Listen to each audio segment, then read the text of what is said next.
இன்னைக்கு வீடியோவில் எங்கள் பூனைங்களுக்கு நான் பால் சாதம் ரெடி பண்ணிவிட்டு நான் உங்களை வந்துட்டு காமிக்கிறேன் பாருங்கள். இப்போதைக்கு யாரையுமே காணா, ஆனால் நான் கூப்பிட்டு ஒட்டி எவ்வளோ வேகமாக எங்கேருந்து வருவாங்கன்னு தெரியல. அதை வந்துட்டு நான் லைவாக அந்த வீடியோவில் காட்டுறேன், நீங்களே பாருங்கள்.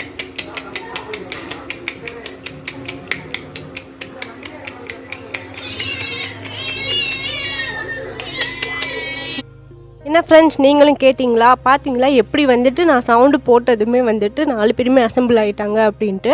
அதுக்கு முன்னாடி அட்ரஸே இல்லாமல் அமைதியாக இருந்துச்சு. நான் சாப்பாடு ரெடி பண்ணிவிட்டு கூப்பிட்டதுமே வந்துட்டு 4 பேர் எங்கேருந்து வந்தாங்கன்னே தெரியல. 4 பேருமே வந்துட்டு அசம்பிள் ஆகி எவ்வளோ இதாக கத்திகிட்டு இருக்காங்க அப்படின்றத நீங்களும் கேட்டிருப்பீங்க அப்படின்னு நான் நினைக்கிறேன்.